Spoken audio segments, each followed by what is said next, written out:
Good evening. This is Dan McMahon, your top news anchor for Hub City's most trusted voice of news, KBEL. We sure do have a positive show for you folks tonight.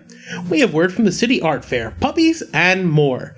But first, I'm going to throw it over to my friend Mike for the weather. Mike? Boy, oh boy, Dan, do we have a nice one today. It's 85, sunny, and a perfect day for corruption.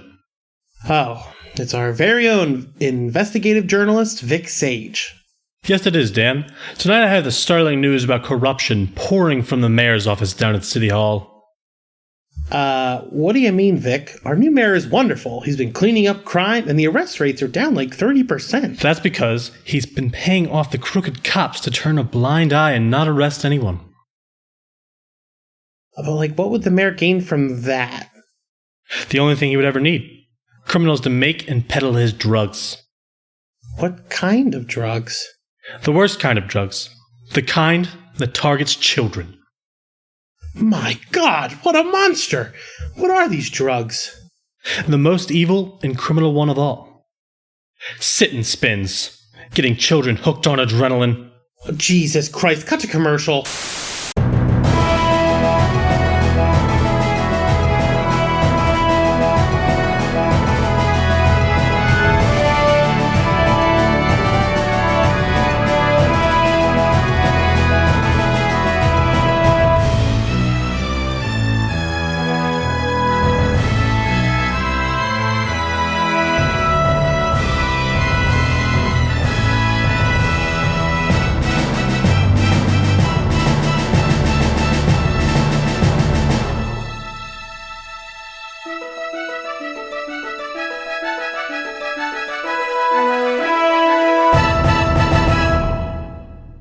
Hey, welcome to Super Sons.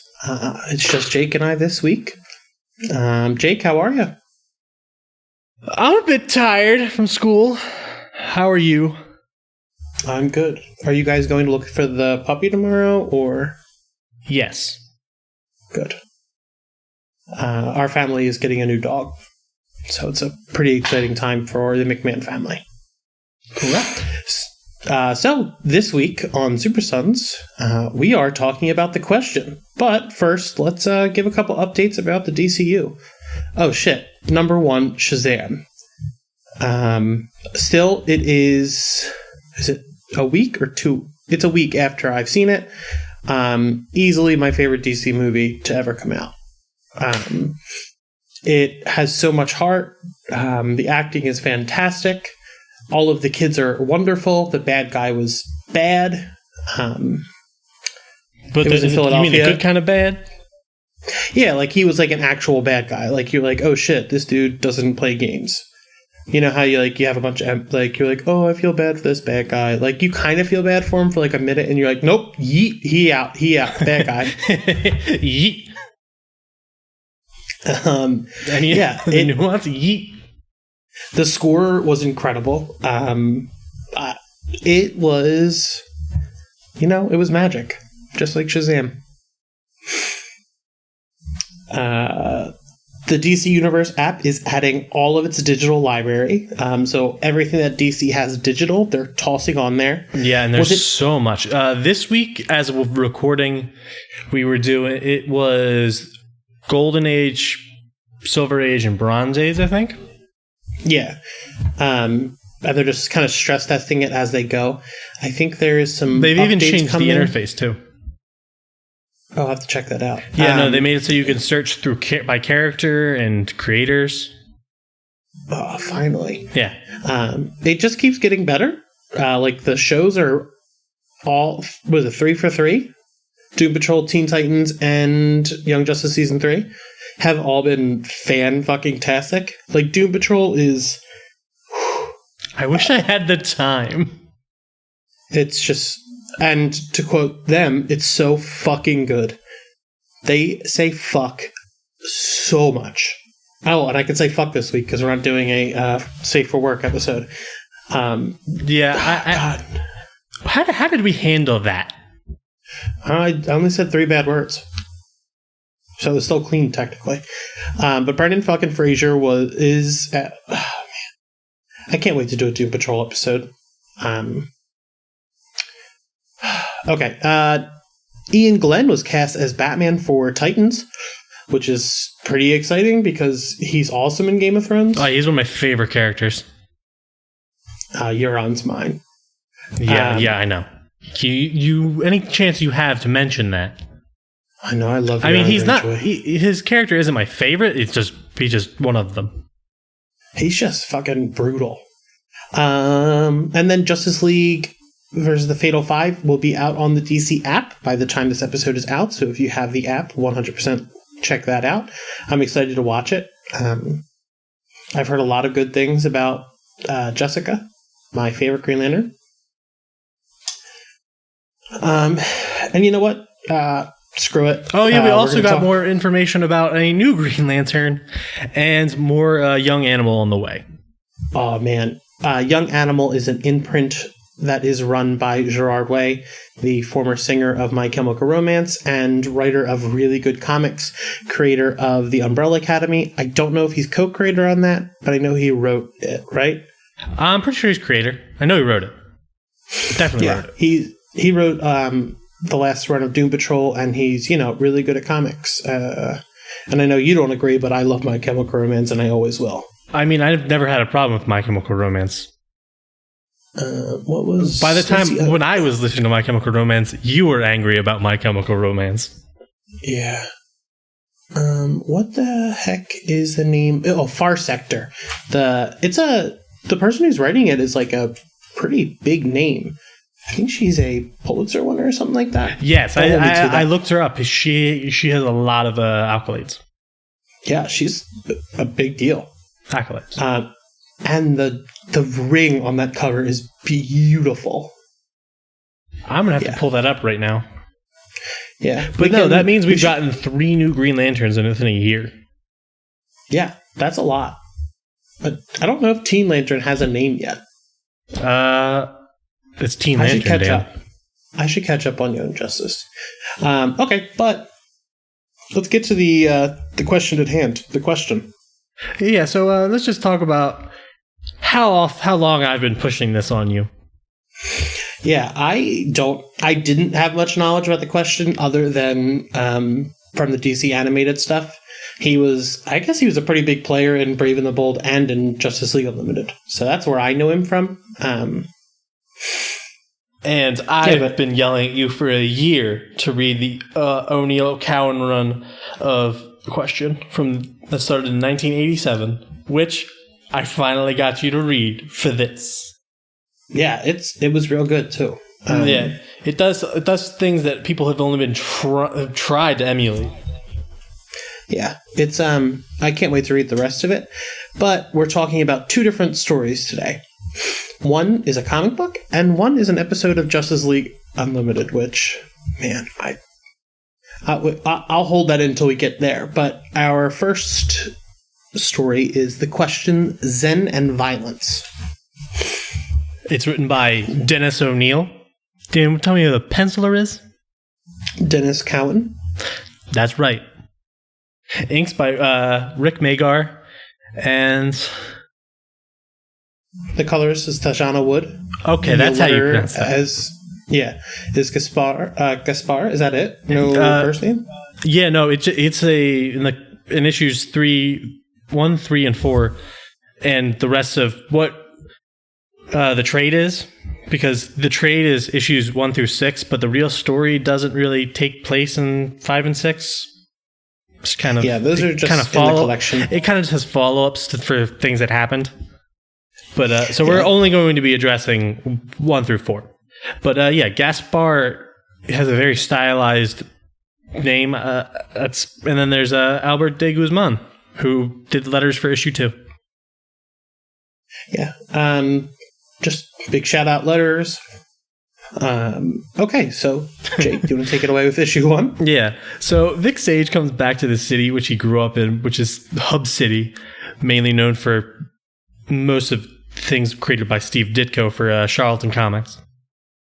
And is it Charlotte or Charlton? Charlton. I think it's Charlton. Yeah, it's Charlton. My bad. So Charlton Comics was a comic book publisher that DC bought in the 70s, was it? Yes, and you'll, when you think of these characters, most people will think of of Watchmen, because that's where all those characters were inspired by. Because from Charlton Comics, we get The Question, Blue Beetle, and Captain Atom, and more. So I think the other big one is Nightshade. Blue Beetle would be Night Owl. Rorschach is The Question, and Dr. Manhattan is Captain Atom. Which, in this run, The Question reads Watchmen. And he tries to be Rorschach, and it does not go well, and he just gets his ass kicked, and he just goes, "Oh, Rorschach sucks." Well, I mean, Rorschach gets his ass kicked too. But. Yeah, but it's funny because we'll get there. We'll get there because there's the Question should really be defined by this series. Okay. But back to it. He's been working at the news station KBEL as an investigative journalist after working in places like New York, Chicago, and Gotham City. Under the guise of The Question, he's been looking into Hub City's deep-seated corruption with the help of his friend, Professor Aristotle Tot Rodor. And that Aristotle Rodor is who created his mask and the adhesive spray that lets the pseudoderm, which is what they call the fake skin, to adhere to his face, which eventually does have ramifications. But yeah, so can we talk about the fact that his hair changes when he sprays this shit? Yeah, but I for some reason that the artist, the colorist on this didn't notice this yet. But that was already an established thing. Like it doesn't happen in this story, but it eventually does happen throughout the series. I think that is cool as shit. Like sometimes with superheroes like Batwoman and stuff, they have their hair showing, and it's like, it's going to be a lot easier to make the connection when your hair looks so gorgeous. But but Batwoman wears a wig on top of her regular red hair. So yeah, I guess her length thing. Same color hair. Like she had Barbara, to be cutting her own hair, making a wig. She made a wig out of her own hair. That'll fool them. Yeah, I mean, you've seen some people will draw certain characters with different hairstyles in between their superhero persona and their everyday. That's something that's really illustrated in the Young Justice series with Nightwing. I mean, Dick Grayson. Yeah. Yeah, but most people don't think about it. Even his suit changes colors. He's kind of one of those mugs. Where if you his white dress shirt turns into an orange one. Right, but those mugs where if you put hot water in it, they change colors. Yes, I also have a shirt that does that. Yeah, it goes from lavender to pink. Oh, hi, Mira. Sorry, my cat just popped out from under the table. She's watching you. No, she was sleeping. She drew to sleep. She slashed my feet this morning when I was in bed because I guess I was sleeping in too late for her. Mm-hmm. Okay, so back to the story. The story starts with Question beating up some thugs to get a tape that was being used for blackmail. It was something with the school board, I think. I'm just thinking your cat attacking you. No, Daddy. No, Daddy, get up. It's time to feed me. That cat is the most socially awkward cat. She is. The best thing is So she goes into her room and takes Scarlett's hair ties. She picks them up, puts them in her mouth, and walks away. Not on all fours, but on her back legs. Just walks out. Wait, what? I've never seen this. I was like, is that supposed to be less suspicious? Do you think I don't know that you're my cat? Do you think I think you're a human? Yeah, she's something. While the other one is just nuzzled into your neck, so you can't get up and do anything. I don't want to say her name because then that'll summon her. Let's go. These guys. This is Dan's Cats podcast. We're going to talk about my cats for the next hour. They're fuzzy. You can pet them and they don't bite you. Yeah, no, this is staying in. But yeah. No, I'm not. No, this is all staying. Continue. Sorry. Once it's in the hands of the question, he shows it off on live TV without the permission of the station, which is the That's a big dick energy move. oh yeah, it is. The people at the guy who, what would you say that guy's position is? I would just say boss. Yeah, his boss does not like him, but Vic doesn't give a shit. He's just like, yeah, you're just a fucking spineless piece of shit. But yeah, so this only angers the real man in power, Reverend Jeremiah Hatch, who's been running the city by controlling Mayor Wesley Furman, who's been an alcoholic. Who's just a raging alcoholic. Most of what he says has to do with being anti-communist or old presidents. Yeah, what president he talks about a lot? Is it not Roosevelt, is it? I think it's Roosevelt. I think it's FDR. No, Eisenhower, because it says a square meal for everyone. Oh, right. You're right. Oh, fuck those presidents. All right, continue. Sorry. Yeah. Also, something we learn about, I think, Vic, in this issue is that he is on the firm belief of fuck the police. Oh, no, he's on the firm belief of fuck everyone in Hub City. Yeah, I like that. It's real punk rock. Yeah, I mean, we can't really say fuck the police because technically he does choose his successor as a detective. Yeah, but doesn't she quit? All right, sorry, off track. Yeah. We'll cover her eventually. I mean, not if I have anything to say about it. All right, continue. Yeah, no, I don't like it. But anyway, I don't like most of the characters from the animated series that transitioned over. But anyway, so yeah, that only pisses off Hatch, and Hatch orders that Sage be brought to him in order for him to offer him something. But that really doesn't happen. Like someone tries to, like, in between that and what he actually has done is he has one of the goons that Sage that Question beat up tries to shoot Vic Sage for just so the guy can like cover himself for Sage getting the tape, but he accidentally shoots a cop that Vic was just harassing a former journalist who's now a homeless alcoholic, which is very sad. But that same former journalist is who Vic helped, is paid off by one of Hatch's guys whose name he's referred to as Jake and Jacob. You know, good names. To give Sage a tip to go to the docks. The journalist calls Vic as he's having some alone time with the anchor woman, Myra Connolly, and Vic decides, I know this is a trap, but I'm going to go anyway. So he gets into his suit and everything, doesn't do the spray, which changes all the colors, and puts on the mask. So he just leaves in his, trench coat and fedora, stuff. Normal guy stuff. Yeah. I mean, eventually he doesn't wear those things as much. Yeah, I like his other outfit more. Yeah, the leather jacket and the cap. I love that one. He looks hip. Yeah. And this is pre-mullet too. All right, let's try to finish issue 1 before the hour mark. Wow, how much time have we talked? We're about 20 minutes in. Yeah. All right. So he finds the ambush that's waiting for him, and he goes and fights the goons. And as he's doing that, he has the upper hand. But Hatch orders star assassin Lady Shiva to beat him. So she does with absolute ease. And then the rest of Hatch's goons kill him pretty brutally. They shoot him in the face. Well, they shoot him in the head. Because, I mean, what face?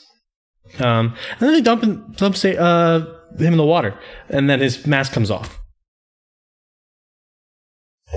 Yeah, so that happened. Yeah.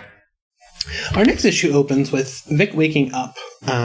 Turns out Lady Shiva saved him from the water and fixed him all up, even though he had spent nearly 10 minutes underwater drowning. And then Tot tries to explain it to him. Yeah, he like tries to. I don't know. He's just like, yeah, this happened. Just shut up. Like, you're really gonna be ungrateful for fucking surviving, little bitch. She removed the bullet from his head too, which is pretty cool. Yeah. Shiva stuff. Yeah. So Shiva sets him up to learn from the greatest fighter of the DC Comics modern time, Richard Dragon, who, when Sage meets him, is in a wheelchair at the time. Cue a short training montage. And I wanted to discuss a little bit about what Vic learns here. I mean, he gets a bit of the whole Mr. Miyagi treatment. That's exactly what it starts as, and then he gets real martial arts training, but he also gets like meditation training and stuff. I think that's the most important part, because Vic before this was a cock. He sucked. Oh yeah, no, he was a dickhead. Yeah, no. I think it's important to explain what Steve Ditko had in mind for him, because the question was supposed to be the complete personification of Ayn Rand's objectivism.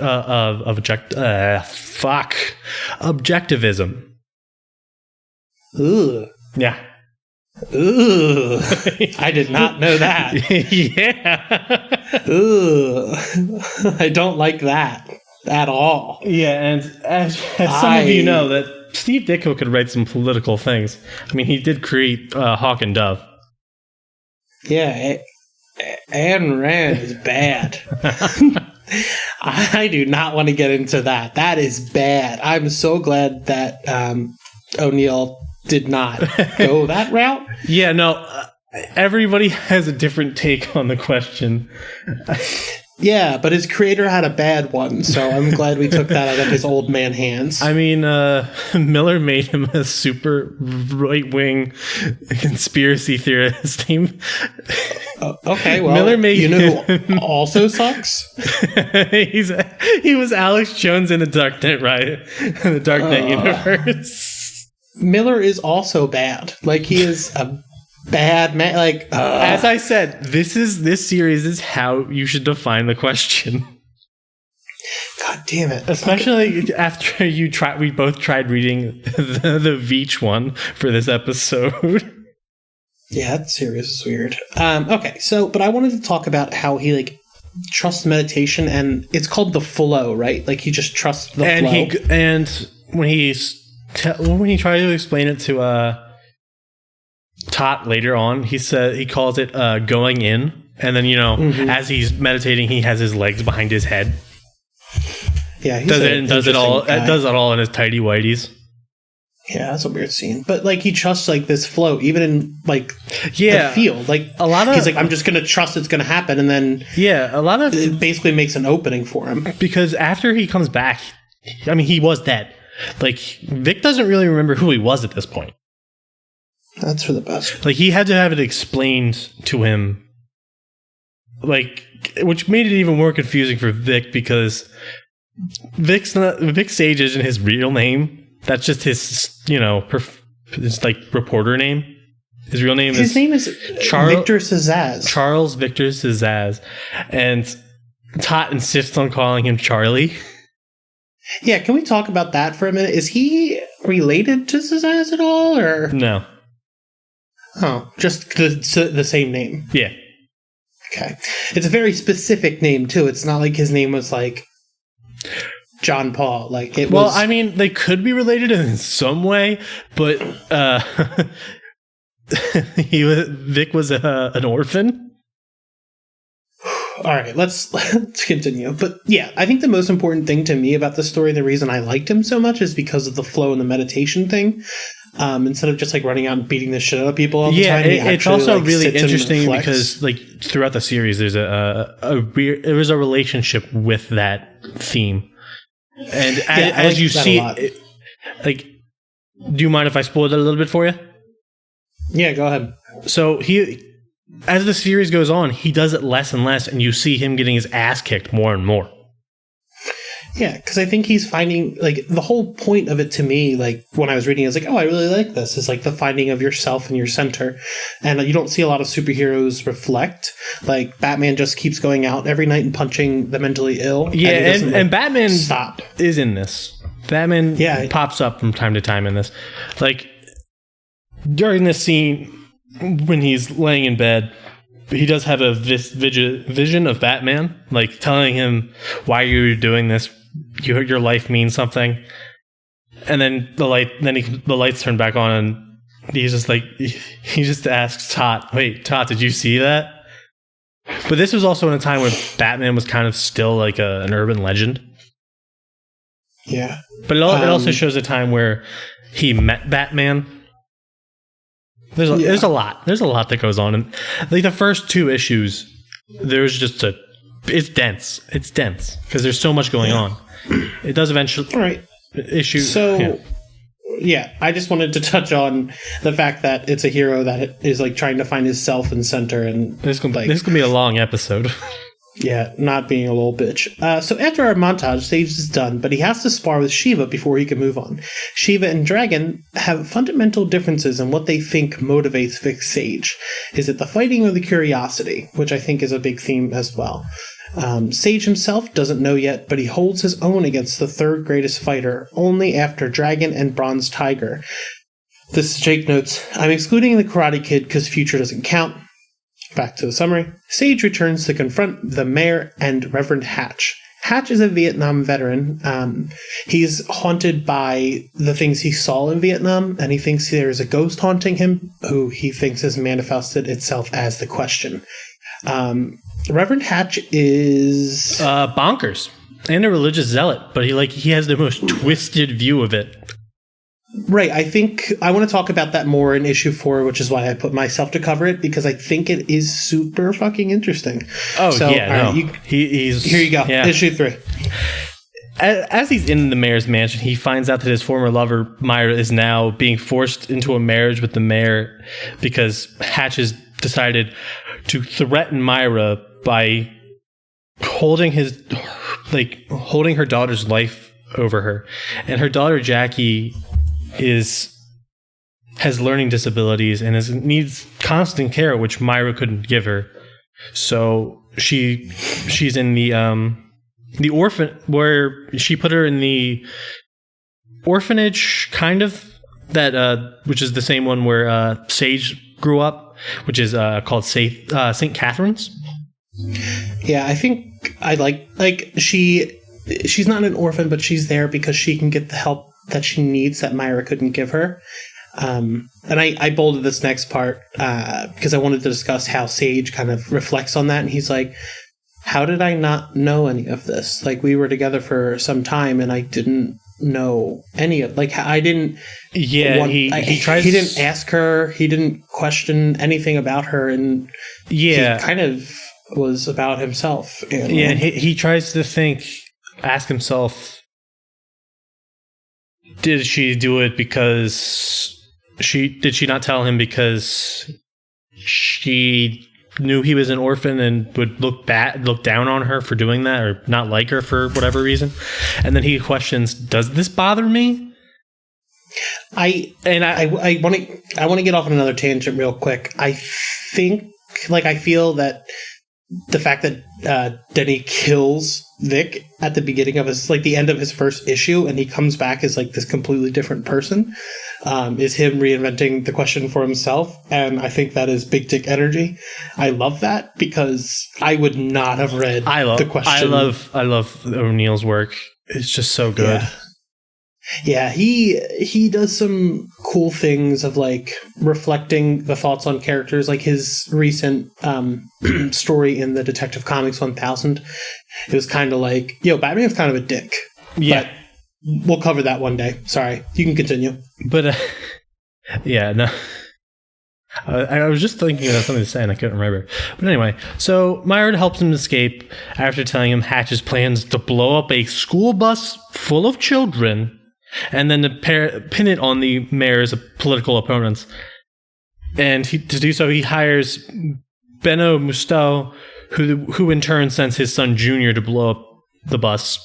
and Sage races down in his red Porsche Ferrari race car in a little VW Bug Frankenstein of a car.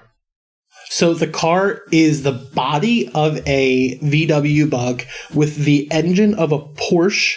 Was it like the suspension of a Ferrari? It's the racing stocks. Yeah, there's so much. The absolute greatest vehicle any superhero has ever driven. I tried to tell. I told you about this. This was I made this car in GTA. This Bug is not like. He had to go out of his way, like, a lot to make that happen. Yeah, and then you see a different car in Justice League Unlimited. It made me very upset. Me too. I was going to talk about that. But, like, man, it's so... He is such a unique character. Sorry, just continue. That fucking VW, we'll have to post a picture of it. We should probably start doing, like, I save pictures I save pictures every time. Yeah. All right. So we'll do that eventually. Continue. But yeah, he's racing down to stop the death of tons of innocent children, which he luckily does. And after saving the day, he goes to visit Jackie and the other orphans, and they all build a snowman. But what he does is he introduces himself to Jackie as Charlie. And I think that's a very nice note. So, issue 4. Hatch has decided he needs to be more wicked and starts pulling some strings. His entire religious zealot thing is that he he's doing bad things to get noticed by God, like to make God come back. Like he just wants to be so bad that good things happen. It's kind of really backwards and interesting because he's basically trying to do he's trying to bring balance to the Force. Yeah, he's trying to recreate a story from Genesis where God tells... I am probably going to offend one or two people with this. God tells Abraham to go yeet his son. And then, isn't this the story where Abraham actually is about to do it and then it turns into a goat? Yeah, God... Old Testament God is the most... He's the closest thing to a crisis bad guy. Yeah, he's such a bad guy. So interesting. Old Testament. If I had to say which Old Testament God I'd rather write, it would which God I'd rather write. It's going to be Old Testament because he fucking wilds out that entire book. Yeah, you got your. I'm not going to say anything else. Carry on. We're digging a hole. While building the snowman, the police come and take Jackie. Sage tries to stop them, but they put a fucking gun to a nun's head. Like, holy shit. As Vic is talking to her about, like, she recognizes him. He's like, oh, you recognize me? And she's like, yeah, because you're the reporter. And which of course he thinks, and she says, oh, you used to live here, right? I'm like, he's like, yeah, back when it was just, your run-of-the-mill orphanage. Also, Vic Sage was a bad kid. Yeah. Like, he's a very different character. Well, thank God Denny killed him and brought him back like the Phoenix. Yeah. Except this Phoenix didn't have to kill an entire planet full of people and never was reprimanded for it. A lot of characters at Marvel get away with a lot. I mean, so do DC. Yeah. It's like, I was thinking about that, like when people, like characters, I don't think anyone in DC's gotten away with genocide, really. Not like that. No, not that scale. Well, their scale's not as big. So, Reverend Hatch takes Jackie back to... Jackie, sorry. Takes Jackie back to the mansion and is basically going to do the whole Abraham sacrifice thing. But then Sage gets there and kicks some ass and saves Jackie. But Myra is there the whole time, and Hatch is, like, telling her his evil, like... Yeah, he's, like, groveling to question. He thinks this question is, like... A ghost. A spirit. Ghost to punish him for what he's done. Yep, but then Myra straight up stabs him through the chest with the knife he was going to kill her daughter with. And that's where the story kind of ends. Like, the question is saves Jackie, and Reverend Hatch, him and Myra seem to hatch it out. Wait, did you say hatch it out? Yep, he hatched it out. So, this story was fucking great. Issue 2 was my favorite because of the flow stuff, and I know he's a great fighter, but I like the idea that he doesn't have his own fighting style. He just follows the flow and just he does what he thinks next. I think the way that they used to refer to Richard Dragon was as a kung fu master, which doesn't mean anything because, sorry to tell you all this, kung fu is not an actual martial art. Kung fu is means the mastery of something. Can't master anything until you're dead. You can always keep learning. But yeah, no, but for people who have read the New 52 Green Lantern, it's a very different Richard Dragon. He doesn't have a bunch of tattoos. He's not a man with a shaved head. No, this Richard Dragon is very, very different. He's got very bright red hair. So, Jake, we made it through our first story of the day. If you're looking to get into the question, his best, most iconic, I would say this is the essential. It is not in print, though. It is. Currently. Is it? You can buy it on through the DC Comics website. Oh, so it'll be on the app. Yes. Okay, cool. So it'll be in the app. It is really good. Richard Dragon Kung Fu Fighter. That was what it was called. And he used to fight alongside Bronze Tiger. A lot. But back in the... I think this is where... For everyone who doesn't know anything about Bronze Tiger, he can turn into a tiger. And wait, really? Yeah, Bronze Tiger turns into a tiger. Oh. He turns into a tiger. Like a man tiger, though. So he's still got fists. Not like... I mean, I believe you. I just wasn't ready for that. Yeah. So, our second story of the day is Double Date, which would be the 6th episode in Season 2 of Justice League Unlimited. Just a brief description of Justice League Unlimited. There was Justice League, the show, which was the main team, and then Justice League Unlimited is when they opened up the league to include all the heroes, inviting them out and building and kidnapping Green Arrow. They did that. Yeah, they did. They did the first episode. They kidnapped Green Arrow. Bring the old lefty over. Yeah, he calls himself that. Justice League Unlimited Season 2 is the best version of the Watchmen there is. It's not a direct version of it, but it is about the idea of who watches the Watchmen, what can stop these superheroes from doing whatever they want, and it is so much better than the actual Watchmen. I think a lot of the question episodes have to do with that. Oh, absolutely. Because all of his episodes have something to do with Cadmus. Because the question is essentially...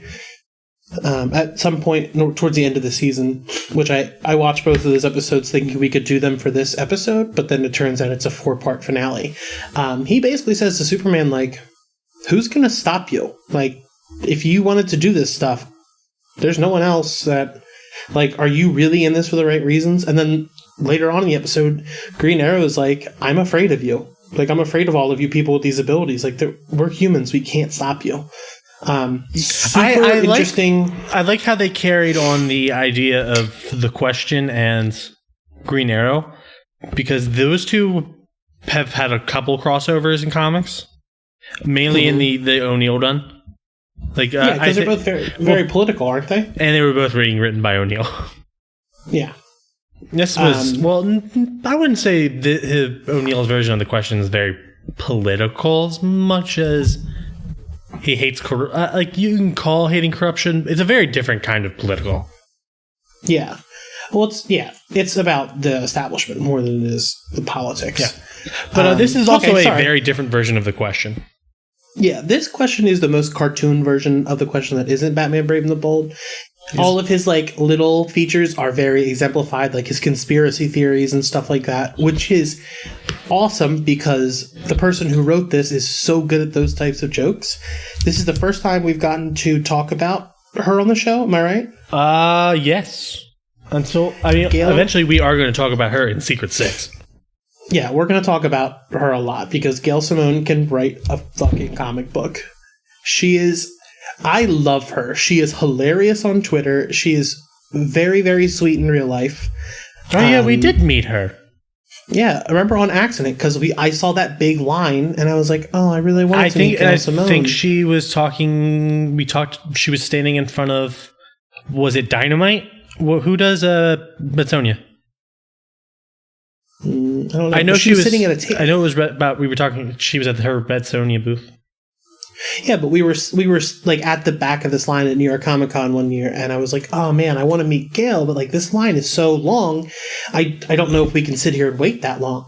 And it turns out the line wasn't for her, and she heard me talking, and she was like, "No, I don't have a line. Hi," and I was like, "Oh hey, yeah."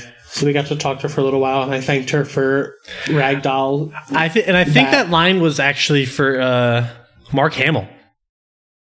Oh yeah, I believe it. I think it was for a book he wrote or a comic he wrote. Yes. So sorry. Let's get back. The writer is Gail Simone. The director is Joaquin Dos Santos. And the characters are. Oh, geez, hold on. Jake wrote notes, but I'm not allowed to read them, and I just have to not laugh. Yes. The question. No, Dan, I'm going to read the question one. The question. Dan, you got to say who the actors. The actors. Jeffrey Combs as the question. Yeah. Amy Acker as Huntress. Ken Schreiner as Green Arrow. Oh. Marina Baccarin as Black Canary. Yeah, so we have two very known names and then two not so known names. Wait, she played Black Canary? Yeah. No fucking way. And as anyone who watches anything with Joss Whedon, you know Amy Acker. Yeah, this is news to me. Yeah. Like there was, and then like this was a series that had a lot of voice actors, whereas things like Young Justice have like seven of those same. I could talk about this series forever. But yeah, you can read that first one. Jeffrey Combs is the question. King of going through your trash and mine and hooked on corporate prepackaged pop that kids these days love. Amy Acker. Hold on, I'm looking up the rest of this stuff. The kids these days love these days. Wow, I'm still baffled that. Wow, okay. You just have Amy Acker highlighted. I also Marina Baccarin. I don't know how to say her name. Sorry if I got it wrong. I think it's Baccarin. Yeah, but I would cast her as Catwoman in a minute. Wow. You know that picture of Eric Wareheim from Tim and Eric where his mind is exploding? That's me right now. I want everyone to know that we were supposed to start recording at 4:30 and it's already 7 o'clock. I think I'm supposed to go get sushi after this too, and I despise sushi, so we can keep recording as long as you want. Are we supposed to get sushi with? Scarlet? Oh, okay. So, let's get to the summary. Our episode opens with the Huntress entering the mob compound of Stephen you say it? Mandragora. When she arrives in his bedroom, she fires all of her arrows into his bed before realizing it was just pillows. She is teleported back to the Watchtower, where she learns Martian Manhunter was watching her and had Stephen moved for his protection, and is now under the protection of 2 League members. He fires her from the Justice League. Before she leaves, she bursts into the Question's office, who has the absolute best office on the Watchtower. It is... He's wild. She says that she'll give him all of the info she has on Cadmus, which he is researching, if he helps her. He agrees, and they are off.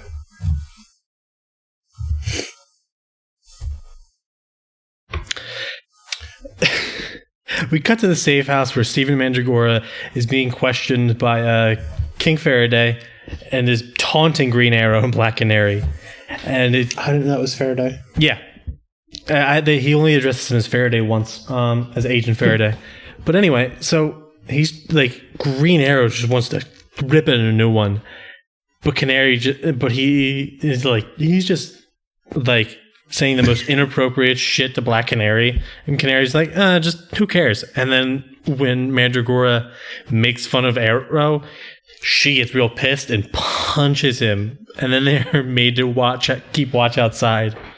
So, and then they say, oh, let's get higher ground. And then they go in a treehouse. So, and then Huntress and Q show up, duke it out with Black Canary and Arrow, while inside Steven is escaping because the entire thing was a setup for him to escape because we didn't mention this already, but two police officers show up to the door and distract the agents. The two duos investigate the house where Arrow spots Q picking up a clue, which Arrow promptly takes afterwards. But it was an actual distraction because what he took was a key, but it was actually the question's key. So it was probably just full of other people's trash cans or something. I'm sorry. It was to a self-storage facility. But I wonder what he has in there. Like I said, probably trash cans. But so Canary and Arrow leave, and Question kind of explains, no, it was actually this shipping brochure for this dock somewhere that was the actual clue. But it turns out that Arrow and Canary didn't leave, but instead they went to their new favorite hangout spot, the treehouse, because they are codename kids next door. Oh, man. The Question posting. Yeah, that's why I said that. But so they hop into Question's very nice muscle car that is not the good one. It's just a muscle car that I'm trying to think what brand it is, but anyway, it just. What are you saying? You just read the next one because I want to read the last paragraph. All right. So, but Arrow knows they were conned and they pursue them on her motorcycle. The Question drops. Well, that doesn't make sense what you wrote. But anyway, so the Question asks her why. Basically, just says, brings up Huntress's origin story about her father being a mobster who was Mandragora's boss. Mandragora turns on him and then kills both of Helena's parents right in front of her as she's waiting in a closet. She wonders why the Question decides helping her, despite him knowing that she knows jack shit about Cadmus. And he says, that's the Question. Because that's what the Question says a lot. That, or he says, that's a good question. Or he hands someone with a piece of paper that has a little smoke on it and then it shows a question mark. There's a lot of... He's very, very devoted to his bit. Yeah, he's very brand aware. He's like, just like Batman. But anyway. Yeah, but in a cool way. Batman just names things Bat. Yeah. And just like has leather and black. And then we get a great car chase into the... Which I gotta explain. So they go into the train tracks, and Question's like, and Green Arrow's just like, I don't want any part of this anymore. This is so unnecessary. And they're going into a tunnel, and then a train starts coming in, and Huntress is like, Q, there's a train. He's like, I know. And then she's like, there's a train. I know. And then he turns, and then Canary is going right into it, and then Green Arrow's like, Jean, get us out of here. Because I think Green Arrow probably peed himself. And then Jean teleports them to the docks. Sorry, your little Green Arrow bit. You think he has a Boston accent? The Green Arrow? Yeah. No. Why would he have a boss? Where's he from? The West Coast. Oh. I mean, if he's not in Star City, he's in Seattle. Something about him just screams Boston accent. I don't have any reason or backing behind that. That's what I want to believe. He sounds like Mayor Quimby from The Simpsons. I mean, or JFK. What do people from Seattle sound like? I don't know. What kind of accent did JFK have? I don't. Huh? What kind of accent did JFK have? Oh, it's been a while since I've heard any audio of him. But anyway. Oh wait, no. It's a little nasally. Yeah, that's how I hear Green Arrow. I hear Green Arrow as JFK for some reason, except one of them still has their head. Okay, on to the end of the episode. They arrive at the docks. The question suggests that maybe Steven isn't there to escape, but rather that something is being delivered because there's only one ship coming in that day. The heroes have Steven on the ropes as they all fight and do the whole hero bit. And then Steven is staring down the barrel of Huntress's crossbow. Before she can pull a trigger, a young boy runs from a ship. It turns out that Steven's son, Edgar, who becomes a villain in Batman Beyond and the Zeta Project, which are two other animated shows. I completely forgot about that. Edgar is... Every time I think about the Zeta Project, I just think of Zeta the robot. Yeah, that's what the show's about. I know. But I think of that episode of Batman Beyond. Yeah, because I've never seen the Zeta Project. Oh, I remember watching it. It was pretty cool. So it turns out he was taken from him by another mobster that, Steven had killed. Huntress goes back and forth debating if she's going to shoot him or not. Like, she has her finger on the trigger ready to pull. But then she has the flashes of her past. But let's also remember, she makes a good comment, real good comment about saying, hey, I got special arrows too. Because right before she does that, Green Arrow shoots him with a bunch of electric shock arrows and then beats the shit out of Green Arrow. And then Huntress is like, I got special arrows too. The pointy kind. Yeah, that are going to kill him. Because he's like super durable. No, he's just solid muscle. He's basically, Kingpin. He's Kingpin. I got other comments about him after this. And she decides not to kill him, but she still shoots a pallet of steel beams that fall on top of him and incapacitate him. And he's sent away to prison because he was actually trying to escape and start a new life with a new identity. And it turns out our boy, the Question, knew this entire thing the whole time. He knew Edgar was on the boat. He knew the whole thing. Because he did his homework. Yep, because he was smart. And he just wanted to see what was going to happen. But he was trying to guide her to do the right thing, right? Yeah, pretty much. And then they kiss. And my exact thing is the DC animated universe has the best ships. Fight me, Jake, you little bitch. I don't know why I wrote that. No, I agree on this one. Yeah. I mean, what other real ships are there other than? Let me talk about this for a little minute. Greenland, John Stewart, and Hawkgirl. Sorry, my cat was under the fucking table. Dan McMahon steps on cat, kills it. No, she's fine. She just gave me a look, like not to do it again. Let me take this a little hot take corner. The CW, you know that channel with the superhero shows? Yes. What the fuck are they doing over there? The fucking chemistry between Green Arrow and Black Canary is incredible. Why the fuck did they fuck that up for how many seasons now? 9? I think it's on. I think it's gonna be 8. Yeah, they're putting it out to JFK. Putting it out to JFK. Got it.